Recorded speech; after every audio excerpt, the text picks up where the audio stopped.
Good afternoon, folks. How's everybody doing? It's Monday. Believe you me, it's been a Monday. It's spring break here for all the kids. We're still working, of course. Got my truck fixed yesterday. God awful noise that it was making turned out to be a universal joint. I would have thought it, because it sure didn't sound like a universal joint, but it started making that clunk noise. After I got the bridge yesterday, went to visit Mom. After I got the bridge, started making that clunk, and slow down, like it getting slack. My brother come out and listened to it, and he said, I think it's a universal joint. He said, let's check that.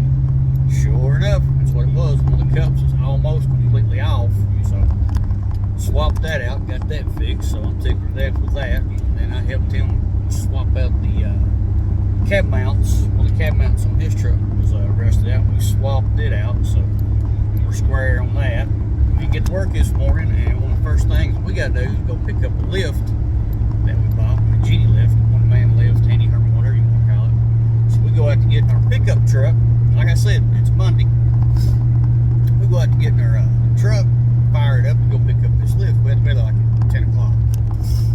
So we go out and get the truck. It's already hooked up to the trailer. Start the truck and it dies. And it's a Chevrolet. I can't remember what model it is, but it's a Chevrolet. It's a Euro model truck, you know, one of your work trucks.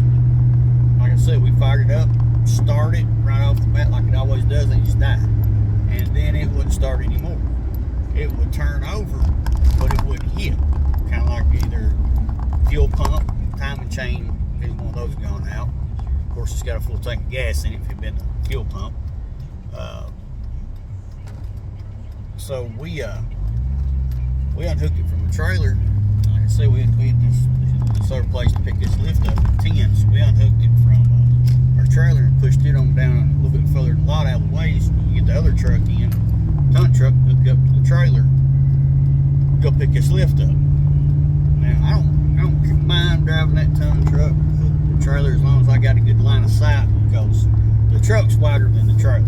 I don't know if anybody's ever tried to back up a situation like that where your truck is wider than your trailer, but it ain't easy. When we had to go pick up this new lift, you have to back up a driveway that's probably a good, I don't know, 100, 150, maybe 200 yards wide, long, and about 8, maybe 10, 12 feet wide, you know, just wide enough.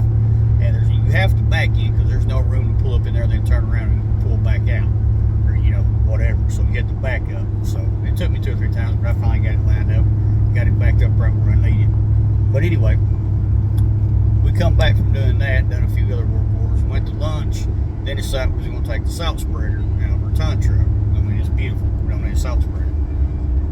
We're walking out the back parking lot to unhook the ton truck that's got the salt spreader in it from the trailer.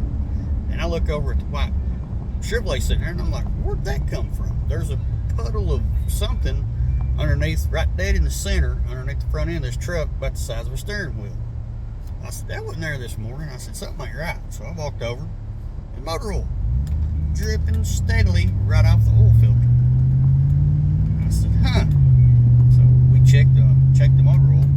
Barely could get a little bit on the dipstick, so we called out to our bus garage to see if they had any of that old W20 new motor oil they put in these new Chevrolets, and they didn't have any, so we had to go buy some. Come back and I cleaned the oil filter off. And these newer vehicles has got an oil sensing something other in them. That's what one of our bus mechanics was telling me today. He said, but I don't think that it is leaked down enough if you're still getting it on the oil stick that would keep it from starting on the dipstick. So we put about 2.5 or 3 quarts of oil in it, have a 5-quart jug. Went over and checked it. It brought the oil in the dipstick back up to full. So Mike jumps in. He says, there's only one way to find out for sure.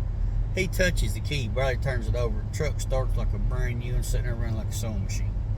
So the oil sensing switch, whatever you want to call it, done its job. It saved us from blocking that motor up and destroying it today. Because we were getting ready to hook it up to load that lift on it that weighs about probably 500-600 pounds, put it under strain, and more than likely that oil filter would have finished coming off, probably blowed off under pressure. So it done its job. But yeah, that's how our days went.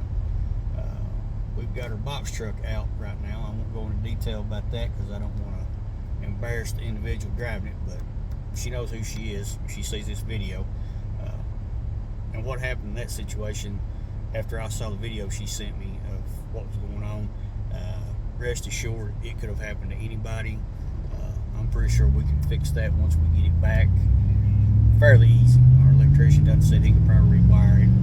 I can reattach the wires underneath the truck. It's all good.